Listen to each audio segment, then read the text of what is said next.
अस्सलाम वालेकुम। आज का जो हमारे पास टॉपिक है वो है हमारे पास प्रेसिपिटेशन टाइट्रेशन। सही है। प्रेसिपिटेशन टाइट्रेशन को स्टार्ट करने से पहले हमारे पास कुछ बेसिक से कॉन्सेप्ट हैं, अगर वो क्लियर हो जाएंगे तो हमारे पास प्रेसिपिटेशन टाइट्रेशन का कॉन्सेप्ट भी है, वो भी क्लियर हो जाएगा। सही है। उसके लिए हमारे पास आता है कि सॉल्युबिलिटी प्रोडक्ट के एस पी हमारे पास क्या होता है? Product constant. सही है। इक्विलिब्रियम प्रोडक्ट कांस्टेंट जो होता है वो हमारे पास क्या होता है? के सही है। अभी तक जितने भी हमने टाइट्रेशन पढ़ी है उस सब के अंदर जो हमारे पास कंपाउंड थे वो क्या थे? सॉल्युबल थे। किसके अंदर? एनालाइट के अंदर। सही है।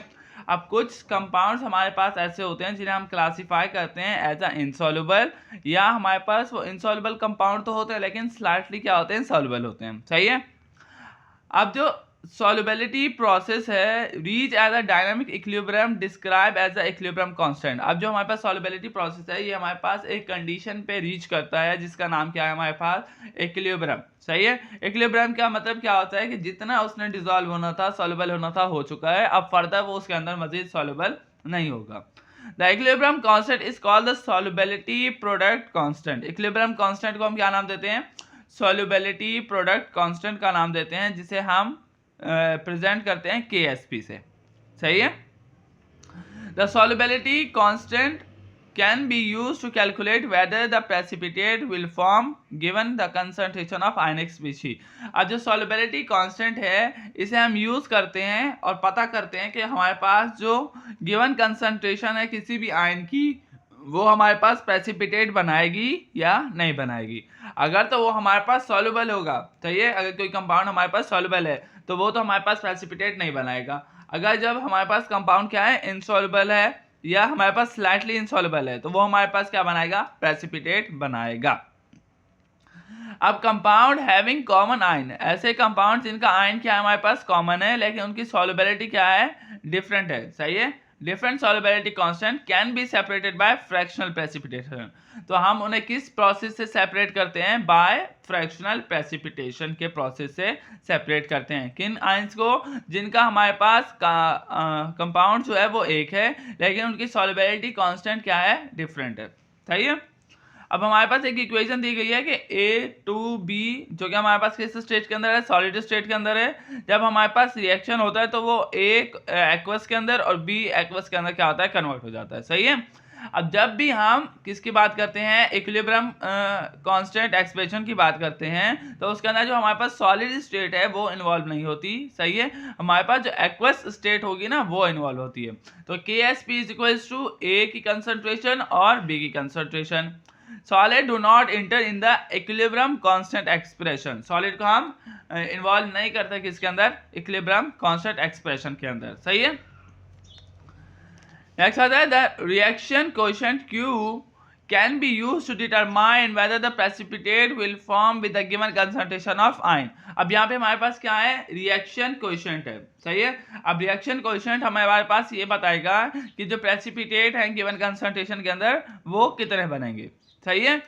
The reaction coefficient is also called the ion product, जिसे हम मजीद क्या नाम देते हैं? Ion product. When it is calculated using the concentration of species involve in the solubility equilibrium. इसे हम कब कैलकुलेट करेंगे? जब हमें कंसंट्रेशन ऑफ स्पीशीज इन्वॉल्व हो रही है किसके अंदर? सॉल्युबिलिटी कांस्टेंट के अंदर, यानी रिएक्टेंट की अमाउंट हमें पता होगी तब हम इसे कैलकुलेट कर सकेंगे। One first calculate Q then compare with the KSP। सबसे पहले हम क्या करते हैं? रिएक्शन कोएफिशिएंट को फाइंड करते हैं, कैलकुलेट करते हैं और उसे कंपेयर करते हैं उसके KSP के साथ। सही है। रिएक्शन कोएफिशिएंट क्या होगा कि आइदर ये हमारे पास प्रेसिपिटेट बनाएगा या नहीं बनाएगा। अगर बना रहा है या नहीं बना रहा है तो उसकी KSP वैल्यू क्या है? अगर तो उसकी KSP वैल्यू हमारे पास Q से यानी रिएक्शन कोएफिशिएंट से कम है तो वो हमारे पास प्रेसिपिटेट नहीं बनाएगा। अगर रिएक्शन कोएफिशिएंट और इक्विलिब्रियम कांस्टेंट हमारे पास क्या है? इक्वल है तो हमारे पास प्रेसिपिटेट बनेंगे। अगर Q की वैल्यू हमारे पास क्या है? रिएक्शन कोएफिशिएंट की वैल्यू क्या है? ज्यादा है किसके मुकाबले में? KSP की वैल्यू से, तो हमारे पास प्रेसिपिटेट तब भी बनेंगे। सही है। अब यहाँ पे हमारे पास रिएक्शन कोएफिशिएंट और जो हमारे पास आयन प्रोडक्ट कांस्टेंट है, इक्विलिब्रियम कांस्टेंट, उसका कॉन्सेप्ट यहाँ पे क्लियर होता है। नेक्स्ट आता है हमारे पास प्रेसिपिटेशन ग्रेविमेट्री प्रोसेस। सही है, प्रेसिपिटेशन ग्रेविमेट्री प्रोसेस का मकसद क्या है, हमारे पास जो भी हमारे पास प्रेसिपिटेट बन रहे हैं किसी भी कंपाउंड के, उन्हें क्या करना, जब भी ग्रेविमेट्री की बात होगी तो मास इसके अंदर क्या होगा, इन्वॉल्व होगा। तो इसके अंदर हम क्या डिटरमाइन करते हैं, मास को डिटरमाइन करते हैं। Process where the analyte is converted into sparingly soluble precipitate, जिसके अंदर हमारे पास जो एनालाइट है वो किसके अंदर कन्वर्ट होगा, स्प्रिंगली सॉल्युबल प्रेसिपिटेट के अंदर कन्वर्ट होगा, विच इज फिल्टर्ड, जिसे हम फिल्टर करेंगे, वॉश करेंगे, ड्राई करेंगे और वेट करेंगे after the heat treatment to determine the mass. हम उसे क्या डिटरमाइन कर रहे हैं, मास डिटरमाइन कर रहे हैं। अब नीचे हमारे पास एक एग्जांपल दी गई है, add reagent to form a insoluble precipitate with the analyte. हम क्या करेंगे, रिएजेंट को ऐड करेंगे इनसॉल्युबल प्रेसिपिटेट बनाने के लिए किसी भी एनालाइट के साथ। एग्जांपल के अंदर आता है हमारे पास, अगर तो हमें कैल्शियम आयन प्रेसिपिटेट चाहिए एज कैल्शियम ऑक्सिलेट, हमें सबसे पहले क्या बनाना होगा, कैल्शियम ऑक्सिलेट बनाना होगा, ताकि हम क्या कर सकें, कैल्शियम आयन के प्रेसिपिटेट को अलग कर सकें। उसके लिए हमें क्या करना होगा, ऑक्सैलिक एसिड और अमोनिया को ऐड करना होगा किसके अंदर, एनालाइट के अंदर। सबसे पहले हमारे पास क्या आएगा, अमोनिया आएगा और ऑक्सैलिक एसिड आएगा, ये रिएक्शन करेंगे तो NH4 बनेगा और हमारे पास क्या बनेगा, ऑक्सिलेट आयन बनेगा। अब ये जो ऑक्सिलेट आयन है ये हमारे पास फर्दर रिएक्शन करेगा किसके साथ, कैल्शियम के साथ, और हमारे पास क्या बन जाएगा, calcium oxalate.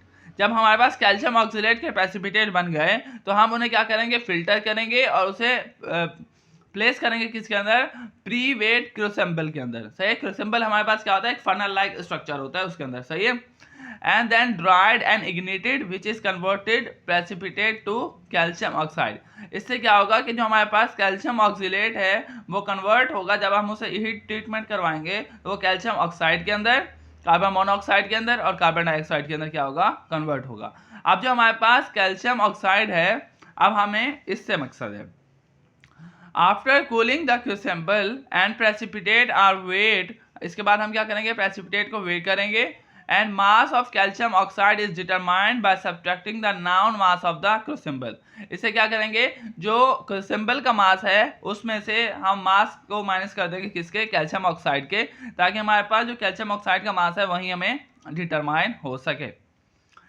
The calcium content is then computing using formula. तो उसके लिए हमारे पास एक फार्मूला है, वो क्या है हमारे पास, अगर हमें अमाउंट चाहिए किसकी, कैल्शियम की, तो उसके लिए हम क्या करेंगे, मास ऑफ कैल्शियम ऑक्साइड प्रेसिपिटेट, जो हमारे पास कैल्शियम ऑक्साइड के प्रेसिपिटेट बने हैं उसका मास को मल्टीप्लाई करवाएंगे किससे, 1/56। 56 क्यों किया, क्योंकि जो कैल्शियम होता है उसका वेट क्या होता है 40 और जो ऑक्सीजन होता है 16। सही है, तो ये हमारे पास क्या होगा, 56 होगा। तो 1 mole of calcium oxide upon 56 gram of calcium oxide multiply, यहाँ पे हमारे पास कैल्शियम का वेट कितना है 40 है, तो ये 40 ऊपर आएगा और 1 नीचे आएगा। 40 gram of calcium multiply by 1 mole of calcium, ये हमारे पास फार्मूला है। इसमें आप ये नहीं पूछ सकते कि ये ऊपर क्यों है, ये नीचे क्यों है, ये नीचे क्यों है, ये ऊपर क्यों है। सही है, तो इसकी क्रॉस मल्टीप्लीकेशन हो जाएगी। सही है, या पहले आप मास जो भी आपको दिया गया फर्ज कर लें कि मास है हमारे पास 25। सही है, तो हम उसे मल्टीप्लाई करवाएंगे 1/56 से और मल्टीप्लाई करवा देंगे 40 से। पहले इसे डिवाइड कर लेंगे, फिर इसको इससे मल्टीप्लाई करवा के इसको इससे मल्टीप्लाई करवा लेंगे, तो हमारे पास 17 पॉइंट करके कुछ आएगा। सही है, तो ये हमारे पास क्या आ जाएगा, मास ऑफ कैल्शियम आयन हमें मिल जाएगा, अमाउंट ऑफ कैल्शियम हमें मिल जाएगी। नेक्स्ट आता है हमारे पास प्रेसिपिटेशन ट्राइट्रीमेट्री। सही है, अब हमारे पास क्या आता है, मेन टॉपिक प्रेसिपिटेशन ट्राइट्रीमेट्री। प्रेसिपिटेशन ट्राइट्रीमेट्री के अंदर हमारे पास एक ऐसा मेथड है जिसके अंदर हमारे पास एनालाइट रिएक्ट करेगा किसके साथ, टाइट्रेंट के साथ। सही है, जिसे हम रिएजेंट का नाम देते हैं, और फॉर्म करेगा क्या, हमारे पास इनसॉल्युबल प्रेसिपिटेट फॉर्म करेगा। अब the titration continue until the analyte is fully consume, जब तक हमारे पास एनालाइट फुली कंज्यूम नहीं हो जाता तब तक हमारे पास जो टाइट्रेशन का प्रोसेस है वो क्या रहेगा, कंटिन्यू रहेगा। सही है, इस प्रोसेस क्या है इसका, the titrant react with the analyte producing an insoluble substance, जिसका हम क्या नाम देंगे, प्रेसिपिटेट का नाम देंगे। सही है, at equivalence point all the analyte is precipitate, जब इक्विवेलेंस पॉइंट आएगा जिसके अंदर एनालाइट और टाइट्रेंट की कंसंट्रेशन हमारे पास क्या हो जाती है, इक्वल हो जाती है, तब हमारे पास क्या बनेंगे, प्रेसिपिटेट बनेंगे। उसके बाद हम क्या करेंगे, अगर हम एक्सेस टाइट्रेंट को रिएक्ट करवाएंगे किसके साथ, इंडिकेटर के साथ, तो वो हमारे पास सिग्नल देगा और कलर चेंज होगा, जो हमें क्या बताएगा कि एंड पॉइंट हो गया किसका, टाइट्रेशन का। सही है। इसका प्रिंसिपल क्या है कि the principle is that the quantity of added precipitating agent, जिसके अंदर प्रेसिपिटेंट है, is equivalence to the substance being precipitate. जितना प्रेसिपिटेट यानी हम ऊपर से क्या डालेंगे, टाइट्रेंट डालेंगे, उतना ही हमारे पास कंपाउंड क्या होगा, प्रेसिपिटेट होगा।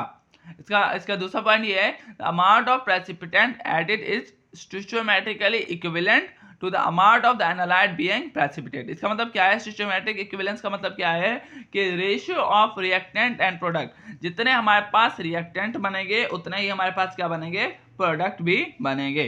ये बात बस आपने याद रखनी है कि ratio of reactant and product हमारे पास क्या होगी, इक्वल होगी, किसके अंदर, प्रेसिपिटेशन टाइट्रेशन के अंदर।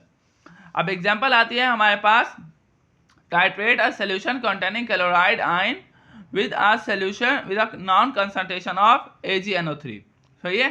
अब हमने क्या करना है, इससे हमने क्या करना है, क्लोराइड आयन की कंसंट्रेशन हमने फाइंड आउट करनी है। अब हमारे पास जो सिल्वर है एक्वस के अंदर, अगर हम उससे रिएक्ट करवाएंगे किसके साथ, क्लोराइड आयन के साथ, तो हमारे पास क्या बनेगा, AgCl। सही है। AgNO3 से हमारे पास Ag आया, उसने क्या किया, क्लोराइड आयन से रिएक्ट किया और हमारे पास क्या बना, AgCl, जो कि सॉलिड फॉर्म के अंदर यानी जो प्रेसिपिटेट बना देगा। सही है। और ये हमारे पास क्या होगा, सेटल डाउन होगा कहाँ पे, बॉटम के ऊपर। सही है। द अमाउंट ऑफ Ag यानी silver added at the equivalence is equal to the amount of chloride originally present. अब हम क्या करेंगे, उतने ही सिल्वर आयन को ऐड करवाएंगे जितने ही हमारे पास क्लोराइड आयन हमें चाहिए थे पहले से। सही है। अब जितने हमारे पास क्लोराइड आयन ऐड हुए उतने ही हमें, जितने ही हमारे पास सिल्वर आयन ऐड हुए उतने ही हमारे पास क्लोराइड आयन हमें मिले। सही है। इसका मतलब क्या हुआ कि क्लोराइड आयन और सिल्वर आयन की कंसंट्रेशन हमारे पास क्या थी, इक्वल हो गई। नेक्स्ट आता है इंडिकेटर फॉर प्रेसिपिटेशन टाइट्रेशन।